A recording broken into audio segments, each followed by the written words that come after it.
Hey folks, this is Monk and we are back with another episode of From the Canopy Film Show where we review films. And I'm joined as always with my co-host. We got Cornelius, aka Evil Corny. Hey, what's up, Corey? What's going on, man? Well, let's get into these reviews, man. We got a lot of films on this episode. And first one I'm going to start off with is a horror comedy film called The Ugly Stepsister. And in this film, which is directed by Emily Blichfeld, Elvira dreams of the weak-kneed virgin Prince Julian and is willing to go to great lengths to conform to the kingdom's ideals of beauty. A surprising and raw twist on the fairy tale Cinderella, seen from her sister's, the stepsister's point of view. So I didn't see this one, but I'm going to have Courtney review this one for us. I really like this film. It's on Shudder right now. And like Corey said, it's a retelling of the Cinderella story, but it's a lot of body horror going on there. And the stepsister Elvira, even though they're set in like, I think 1800s, some of the things that she's getting done was probably like she got her nose done and they actually broke her nose. And, you know, she's sitting there like a metal, you know, some kind of metal nose piece on her nose for a while. But this kind of follows up on the Cinderella story. So think about the shoes fitting the, you know, fitting the proper woman and what could happen there. Like I said, it's body horror. Just do the math on it. I really enjoyed this film though. It's a good retelling, but not for the squeamish. Yeah, that's kind of interesting because with the title, you know, I guess they can't use Cinderella. I don't know if they're just trying to separate themselves. That's what you call it. That's So that's what I'm saying. They can't use that name Cinderella. Public domain. They can use that. Yeah. But I think they're not using it because they want to separate themselves from what Disney doing. And like you said, the shift of the point of view, having it called The Ugly Stepsister kind of indicates you the point of view that we're going to be looking at this from. I did see a really good buzz on this film, man. It's on my list, so I'll probably check it out. You said it's on Shudder. I got Shudder, yes, so yeah. I'll probably try to fire that up this weekend and check it out. So the other film we got here is going to be one that I wanted to check out. This will probably be on home video by the time I get to it. Now that I think about it, it's going to be Fight or Flight. And this is a film directed by James Madigan. And in this film, a mercenary takes on the job of tracking a high-value asset known only as a ghost on an international flight. Realizing the plane is filled with assassins assigned to kill them both, the pair must work together in a fight for their lives. This film stars Josh Hartnett. We also got Charithra Chandran, Katie Sackhoff, Nora Trokin, Julian Kostoff, Sanjeev Kohli. It sounds a lot like Bullet Train. Does it play out like that in a way? It's a combination between Bullet Train and Smoking Aces. Except you see a lot of the action. And this also gets gory. I was kind of surprised that Josh Hartnett shows up for this. This is an improvement from what he did in the movie Trap. I had a lot of fun in this. This one of the few times in theater to where I, you know, pretty much was, you know, kind of fist pumping and cheering during the film. Like you say, he's a CIA operative or whatever that kind of did something to piss a higher up off, and he's pretty much banished and outside the country. The only way he can get reinstated or come back home is finding this ghost and on this plane. It's a lot of twists and turns in this story, but overall I had a lot of fun with it. And I'm surprised it's, you know, it kind of came out in like a real limited release. And I'm kind of surprised that there's not that many people talking about it right now, you know. Yeah, I think it's pretty widespread. It's not super wide, like something like a, you know, big budget film. But it doesn't like Thunderbolts or anything, but you know. It's playing in most major cities, and I did see some people, you know, giving positive reactions to it. You know, so the story's not too crazy, but it's great watching Josh Hartnett, you know, fight through this, and said the action was pretty good. So let's get some, you know, some good impressions. Definitely. So that was definitely, like I said, I'm waiting for it. It'll probably be home video probably this Friday, to be honest, the way they've been doing these short release windows.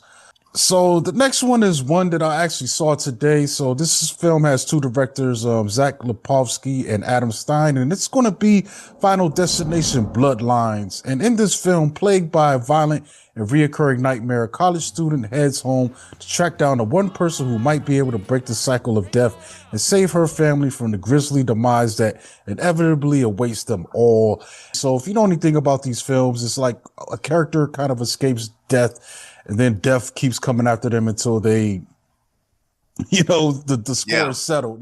Usually in the previous films is interesting because it's usually a group of them. Like I remember the one where the girl, talks them off of, getting off the roller coaster, and it's a group of them, and the death stalks them. So this one kind of has a different premise, whereas this person who prevented the death from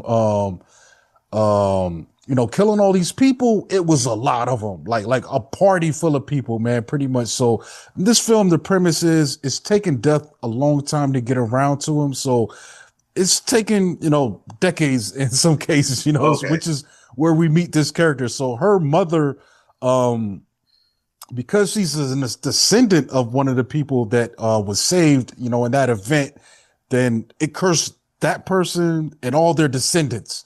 So it's not just going through the immediate people that are there because Okay. death has taken so long. So anyone born, because it was so many people, anyone born of that group of people that was saved, they're cursed too. So they're going to, meet their fate. And she finds out, and it pretty much goes through the motions that these films goes through. But I will say, man, for the most part, I had a really good time, watching this. I think the dark comedy, they leaned into that a lot, man. There's going to be people dying in horrific ways, and you're going to laugh. And don't feel bad for that. They intended for you to laugh. They are definitely leaning in to the irony and the dark comedy of some of these situations. The little thing where you think someone's safe and all of a sudden, no, they're not.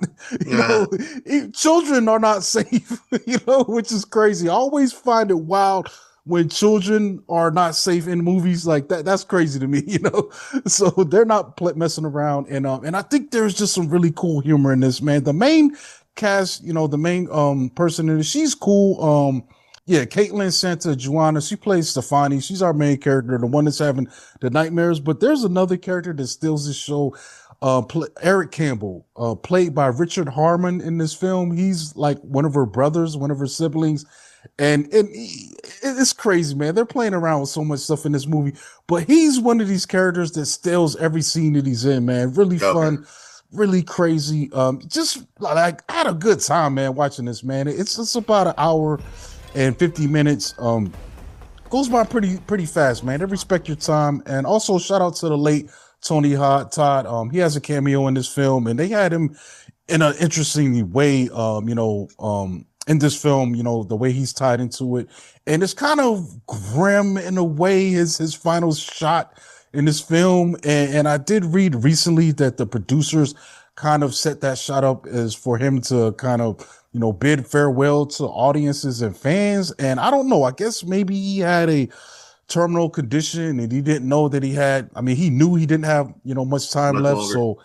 So for him to kind of do that, it's kind of a cool, man. It's just a kind of a cool send off for him, man. It's just a guy that's been cool in films, over the years, and done a lot of really interesting work, man. I mean, I know he's known mostly for Candyman, but he also has a lot of really smaller roles he's done, even stuff that wasn't necessarily horror. Like he had I always tell people to watch this film, man. The Man from Earth, man, and it's a crazy film, man. It's one of these conversational type films, and he plays one of the characters in this film. He's a supporting in the cast, and it's just really good, man. Let me see if I could see if that's playing anywhere if anybody wants to check it out, because it's a small film.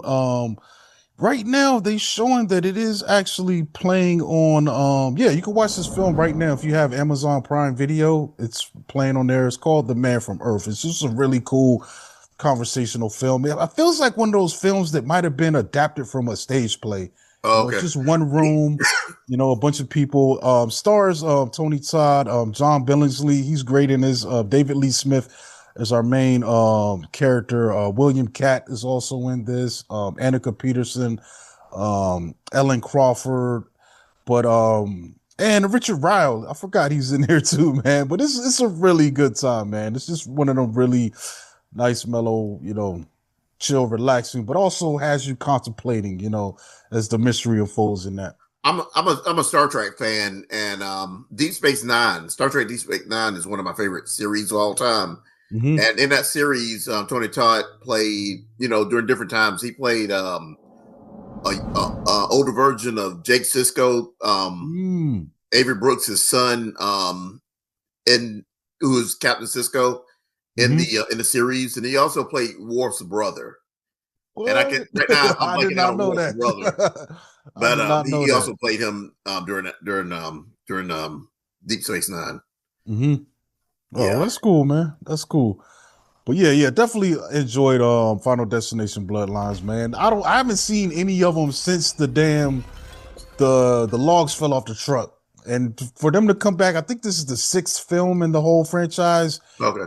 And it's good, dude. Like I had a good time, man. Like it's simple. They didn't reinvent the wheel, but all, they just all of them seem like they jumble together with me right now. Mhm. So I can't tell you which the last one I actually saw, but Yeah.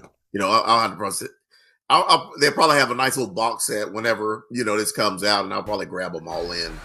Yeah, they'll do that thing too. Sometimes when this comes out, they'll do the bundle, like Yeah, with the latest film added on, and boom, all right, let's yeah. go.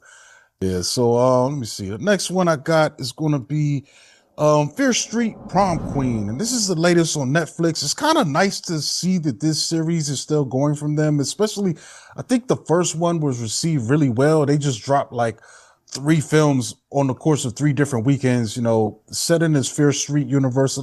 Yeah. A lot of the films had some of the same cast members, but just jumbling the story up and jumping around in different time periods. So the only one I saw was that very first one. I forgot which one that was too, man. But I watched that one. That one was more like the 80s slasher. I think they had one where there was it was kind of like Salem witch trial era, and then Yeah. another one. Yeah, the one I watched was 1994. They had Okay. 94, 78, and then 1666. So Yeah. this is Yeah. going to be the first one that has a name instead of a date. And I guess it's called Prom Creed. I'm not sure what era this one is set in, but oh It's yeah, in the right here. '80s. Shady Side Highs, 1988 Prom Queen election becomes deadly for underdog Lori as candidates are targeted. And directed by Matt Palmer. So it seems like there's a killer. There's a slashing these prom queen and king candidates. And this stars Ariana Greenblatt. You might remember her recently from Barbie. Also, I think she played Thanos' daughter as well. We also got India Fowler, Ellen Rubin, Susan Zahn, Fina Straza, David Lacono. Most of these are going to be new names for me because I guess they're teenagers. Uh, Chris Klein, Catherine Watterson, Lily Taylor. I haven't seen her in a while. Rebecca I. Black, and Ilian O'Driscoll. Yeah, Lily Taylor is the only person that I actually knew out of everybody in this film. And the last thing I Green actually see. Black. Oh yeah. Okay. Yeah. So what'd you think of it? I just thought it was okay. It's good for like a slasher, but Netflix. I don't think they were really backing this one that much because I up until like I Friday, didn't I hear didn't really nothing see that about many it. advertisers on, huh? I didn't hear anything about it. Yeah, I didn't. I wouldn't really see it in real advertisements about it, but I think it's a pretty decent slasher film. Yeah, Um, Netflix is weird, man. I think now instead of putting money into promoting stuff, they're just putting it out there and see what it does. And if it starts buzzing on its own, then they'll put some advertising behind it. They'll push it, like which is weird. I don't know. yeah, because I remember back when me and Bob were talking about this series. Me and Bob were talking about this series. We were hyped on what was new that was coming out, but the director, I kind of wish that we would have got the same director that did that, the first that trilogy, Mm. to direct So, this. so that was done by the same guy. Think I we think it's got female Lee. director. Yeah, he did. He did Lee. He did. It was Lee Janik or Okay. Janik, and they definitely did part two. Yeah, did all three of those. That's weird. Why didn't they bring him back? Yeah, and it's just this was almost like paint by numbers. In a way, I thought it was okay, but it wasn't anything real special about it. You know what I'm saying? But it makes me want to go back and watch those originals.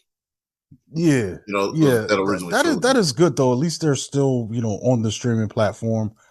They should put out physicals, but I don't know. I don't know Yeah. what kind of business they're in. It's kind of weird to hit a company up that's getting billions and hundreds of millions. Like, yo, do a run of, uh, what I'm saying, physicals. I don't know what they expect to get back on that, but I don't think like 5 million even is like, like that's not Well, even worth it to them. I feel like I'll put it like this. They were at one time like the first two seasons of Stranger Things. They had like the full VHS box, for those two. yeah, I got And one after of them. season three, they did, yeah, I had mine unopened also. And after that, they hadn't released another one of those. Yeah, For that's the crazy. So they last didn't couple even do seasons. any for the other seasons because Yeah, what they yeah, on like season 5 now? That's yeah. Season five supposed to be like toward Thanksgiving, or wow, toward wow. in October, and then that's the final season. But Hmm. man, Yeah. I know I'm gonna watch it, but I hope they didn't lose any momentum, because this was spread out a little too too far. Them kids is Look, hey grown Corey, now. look it up Them while we're kids talking old enough about to it. drink, I ain't wonder they? what the last season of Stranger Things was. Yeah, them kids old enough to drink now. Yeah, I know. Those are grown ass kids right now. Yeah, yeah. And I think Oh, the fifth season is coming out. yeah, Like, yeah, fifth so season's coming out. season 4 came out in 2022. Season 4 was 2022. Hmm. So that's been 3 years. Yep, that's crazy, bro. Yeah, I kind of gave up. I mean, I don't know. I think I watched maybe the end of season 2, and I never really went back. I don't know. It's just how. It's I'm just, actually caught up, but I can't wait yeah. for it. You know what I'm saying? Mhm. And like I said, I just hope they didn't lose any But it's been momentum. so long. You gotta watch Yeah, you got to binge. season Yeah. 4 again just to know what the hell was happening. Like that's kind of crazy to me, man. That is Somebody want to wild. do a podcast revisited that in the next couple of months. That would be, Yeah. that would probably be a tough podcast, or some, that somebody is thinking about a podcast idea to do. I need Hmm. to revisit those. Yeah. So you're saying Fear Street Prom Queen was okay. I just thought it was okay. Yeah, so I kind of feel the same about this next one, man.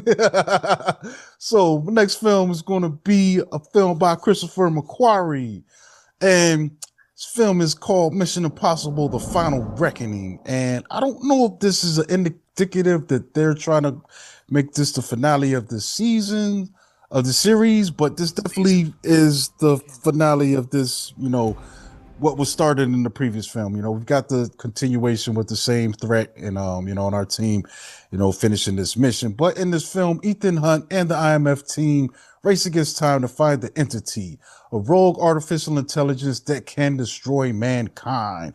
This film stars, of course, Tom Cruise. We also got Haley Atwell returning from the previous film. Palm Clementif, she's also back. We also got Mariela Garriga.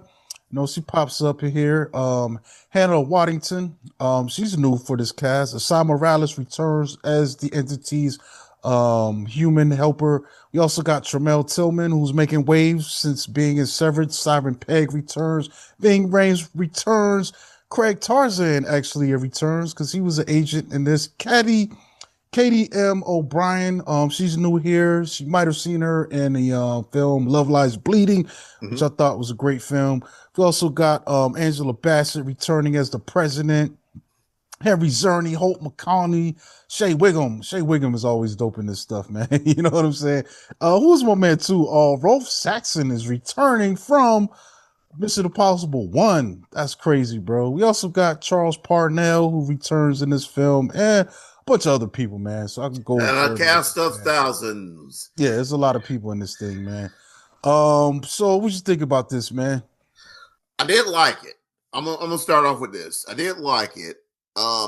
And I was expecting a little bit more action during this one because when we left off on what was the last one called? Last Dead Reckoning. Reckoning.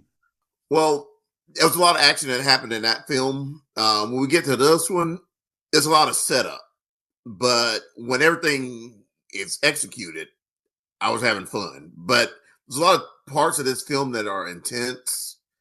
I think the writing is good. There's less action that happens in this one, probably in any of the other films. But like I said, the writing is good, and the action we do have is, it's intense. That's all I gotta say. The biplane scene and the submarine scene are intense, and just people in offices discussing things is gets intense too. I was glad he brought Angela Bassett back. In this series, she's actually the president in this, and I thought that was real cool. And it looks like Tom Cruise has just been spotting people like Tillman and what was the woman's name that was in Love Lies Bleeding? That's kind of interesting because this film has been in production for a long time, so it makes me wonder, like was Tillman Severance popping? No, around the time when, or he popped, or he saw him in something else and glommed onto him. You know what I'm saying? Even Love Lies Bleeding, I think this was already in production before that. I think it was in production, but I don't think they had start shooting anything. Waddington was popping from the that show was going for a while. I could see her being an initial grab, but also maybe sometimes I feel like, because these roles, a lot of them are kind of smaller. They're not like film long. They're kind of spot like in one location. So I could see them also picking up people as they were going along. It's like, yo, who could we fill here? And plugging in like Katie O'Brien, Yeah, but it wasn't like Katie O'Brien. It wasn't no name character, this guy's a stack, dude. They were like, you could almost say if they were in something else, there would be a cameo type role. It wasn't. They weren't notobodies. Mm-hmm. I just thought it was kind of interesting how that was done. But overall, I just had a lot of fun with this film, even though it's a little longer than it needs to be. I think it pays off. And I watched the first part of it a couple weeks ago before going into this. I will say, overall, Ghost Protocol is my favorite of this series, but I kind of wish that we kind of had something going on like we had between Rogue Nation and Fallout.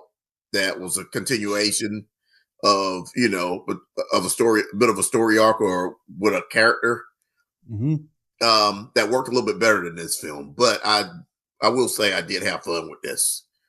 Not knocking it, but they've done better, but this was also a good film.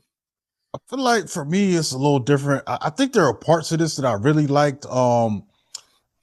Especially one of the stunt scenes, man. I thought the airplane stuff was cool, but it's also kind of felt like a little indulgent. If that one definitely felt like it ran too long, but that submarine one, dude, that thing was crazy because I never seen nothing like that. And I'm talking about, you can hear a pin drop in the theater that I went. Yeah. I feel like we were holding our breath, like Cruise was holding our breath.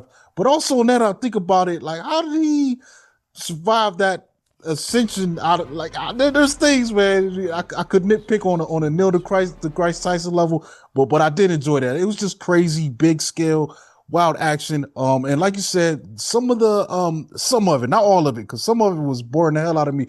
But that scene with the president and they're deciding to push the button or not, that was crazy, man. That was really intense. But my biggest complaint about this is going to be the runtime. And it's not that, I'm not complaining about the runtime if I'm having a good time. And there was a lot of this where I wasn't having a good time. I feel like there was a lot of extra exposition on top of exposition that wasn't needed. Like, there was a repetitive nature of this thing where, all right, we're going to talk about the plan. We explain the plan. And then as the plan's going down, the characters got to explain to the audience the execution of the plan.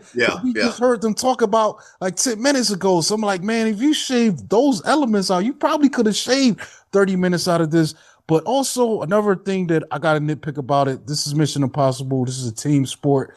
And that's why I like Ghost Protocol so much. And some of the other sequels is the team element was really core to this. Like even Simon Pegg, I felt like was He did wasn't more. utilized as good Yeah. as he was in the previous version of the film. And some of the teammates, I mean, we got a point where they got to branch off and cover different areas, but some of them felt really underutilized. Even Katie O'Brien's character is just there to be like, take care of my suit.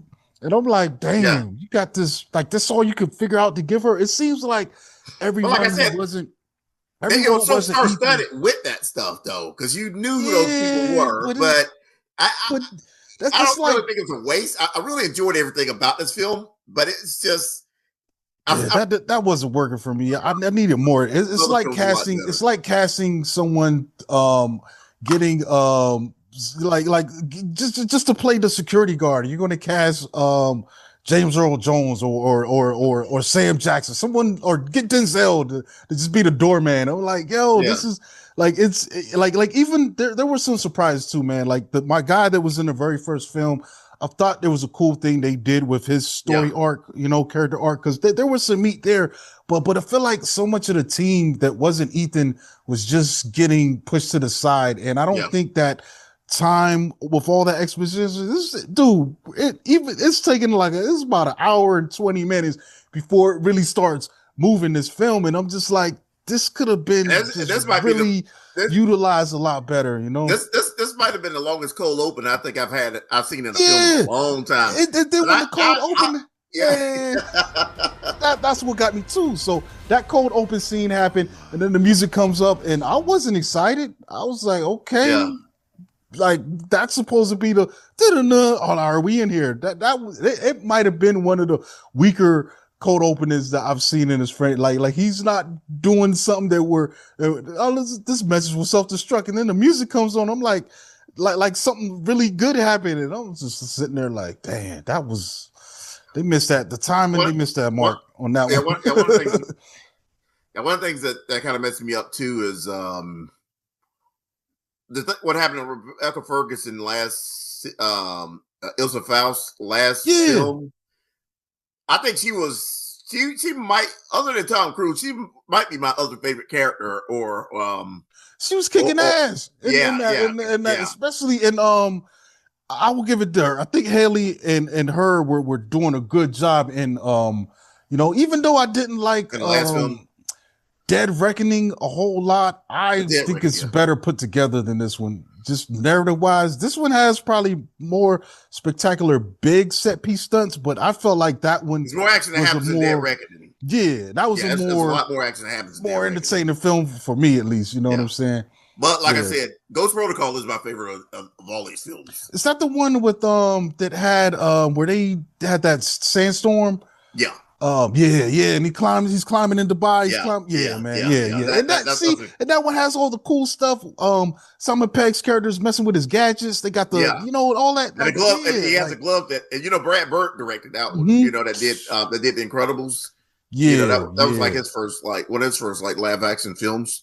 Mm-hmm. Um, just the glove, the gloves wouldn't work. It's most of his gadgets wouldn't work, on Mm-hmm. that. Yeah, So or it they work when they was, wanted to, so they got yeah, to it worked. Yeah, yeah, improvise. yeah. And he's scaling this mile high skyscraper in Dubai, during this Mm-hmm. film. Yeah, yeah. I don't know, man. It's And crazy, man. what's Robin Thicke's wife's name? Yeah. She was in there. I can't remember her name right Paula now, but I Patton. know Is what you're talking about. Paula? Yeah, Paula Patton. Yeah, Yeah, Paula Patton. I kind of wish that character would have showed back up. yeah, She was man. like Paula But Patton, but yeah, the game. Yeah, I don't know, man. Like for me, I wish it ended on a higher note. Like it's an okay film, but I'm not gonna put this high up in my rankings, man. I feel like I've had more fun with some of these films. The stunts, they're definitely worth seeing on the big screen. The spectacle of those really big sequences, but this one is probably just barely making it for me, man. I don't know. Wasn't a big fan of this one. okay. Yeah, I think I had more fun watching Bloodlines today, to be Okay. honest. Even apples and oranges, but still, man. But yeah, man. Anything else you want to bring up? I know we got Yeah, I got a screener for Life of Chuck, mhm. and I've been waiting on that in theaters. So I just want a perks of being in the Critics Association, I guess. or the burdens, or Yeah, whatever you want to call it. But I can't wait to that's see it. a Mike Flanagan film. Yes, He's also done what else? Doctor Mike Sleep. Flanagan. Oh, okay, yeah, that got a lot of rave Um, reviews. he did Midnight Mass that was on Netflix. The series on Netflix. He did Fall of the House of Usher that was on Netflix. He Mm. did They did The Haunting of Hill House as well. he did a Haunting of Hill House, if I'm right, Oh, okay, on okay. So he Netflix. just definitely loves this supernatural stuff. Yes. And he And also supposedly he's supposed to be did, doing Dark Tower at some point, but I'm I can't wait for that. yeah, he also did the film Hush as well. So Oh, really? that's yeah, that was pretty popular. Yeah, yeah. It's the one with the, I guess she's blind or she's deaf, She's deaf, yeah. and as a writer, she's getting stalked by a killer. But let me just see real quick what's coming out. I think Lilo and Stitch is out right now too, and that murdered at the box office, man. That thing, Yes, it was pretty crowded.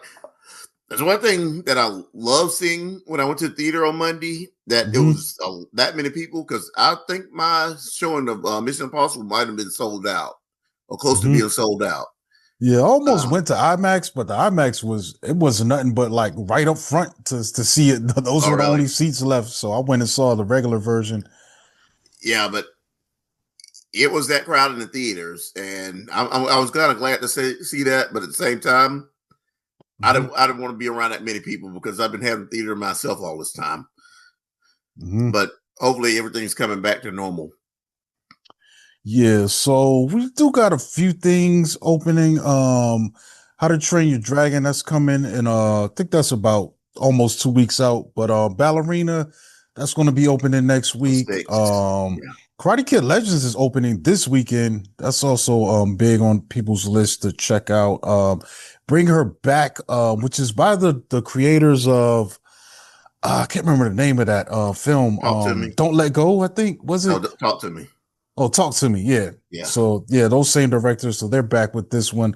I'm hearing good things. I think a lot of people saw this at a surprise screening.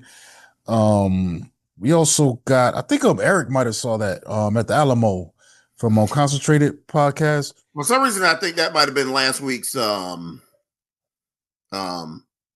unseen Mm. film for Okay. AMC. Yeah. There's At also least this the other times matched up. The times matched up. yeah, there's another film listed on here called Tornado. Which looks kind of wild. Looks like some samurai stuff going on. A traveling puppet samurai show in Britain in 1790 crosses paths with ruthless criminals, but one of the performers, Tornado, hatches a plan to play them at their own game. This has some really interesting imagery, man. Looks like a old folksy tale with some martial arts mixed into it. Yeah, this one was called The Tornado. There I did see a trailer too for a new RZA directed film. And that looked wild, man. It looked like a revenge film, like really kind of um what's it called?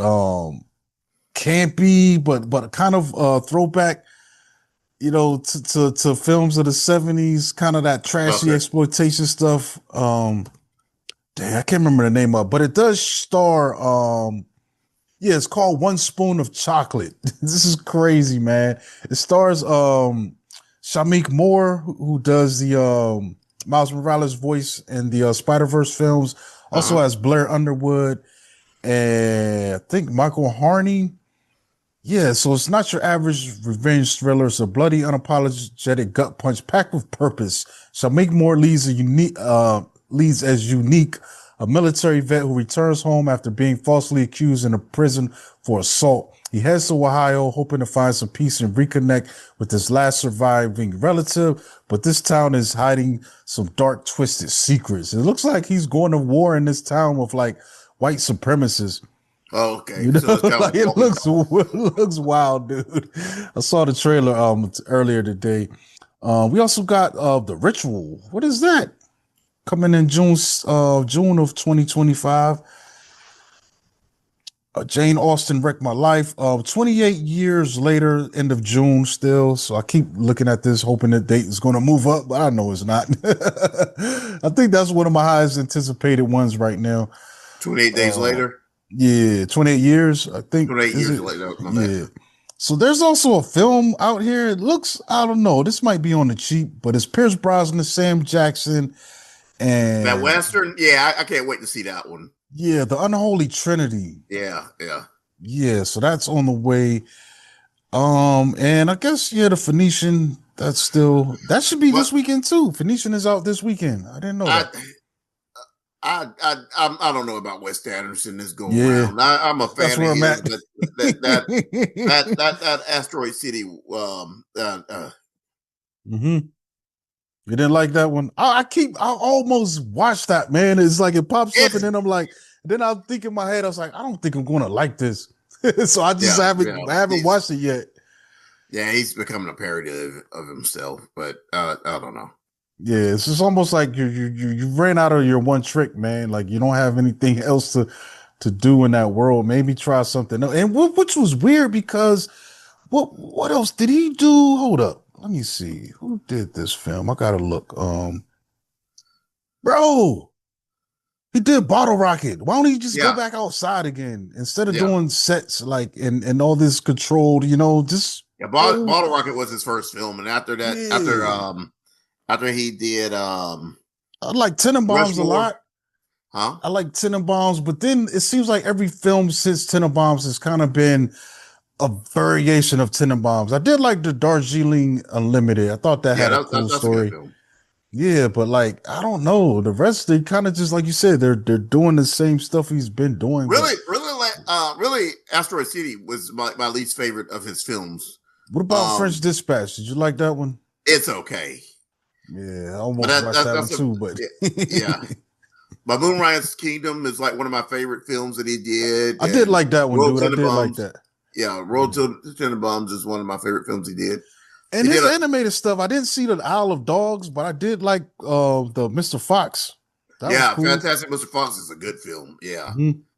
I didn't see the Isle of Dogs, but I didn't hear. I don't know. I'm hearing mixed stuff about I that one. I remember liking it, but it's not one of the ones I own. I had to Hmm. go back and get that one pick that one up at some point.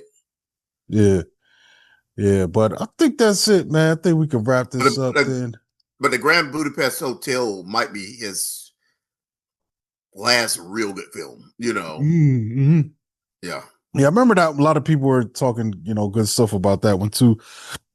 But yeah, so yeah, I think we get out of here, folks, man. Make sure you subscribe to the channel, tell your friends about us, turn on the notifications so you know when we come out.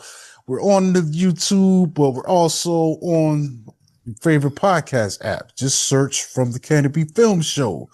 And we'll be back soon, man. You catch me at Monkey Blood on Twitter and Instagram. And I've also signed up with crowndement.com. And this is a site that profiles hip hop, man, mostly underground and not your mainstream artists, because I feel like they don't need any help. So, you can go there if you want to see reviews on new stuff. I did just put out a new article about hip hop films and TV shows, that came out in 2024. And it has stuff on there, a bunch of documentaries, including also Piece by Piece and Kneecap, man, which was an interesting film. And they're going through some interesting things in real life as well. So it's kind of interesting that they actually live their raps, Oh, so to speak. But yeah, that's it. Tell the people how to find you, Cornelius. I'm Cornelius Bros. You can find me on Facebook, Cornelius Bros, on Instagram, Cornelius Bros, on what do I do else? I'm on everything is Cornelius Bros pretty much, or Evil Corny. Evil Corny on Instagram also. And I'm a man in the chair on a show here in Birmingham called Sleep in Cinema on Substrate Radio. Um, it's one of my favorite shows. These two guys, the local guys, talk about films and stuff, and I'm in the chat all the time talking about throwing information and everything. So on that show, I've been named Man in the Chair, and I go by Evil Okay. Corny on that show also. Um, that's it. All Oh right, yeah, I'm on folks. TikTok, Cornelius 1976, and I just watch videos on that. All right. So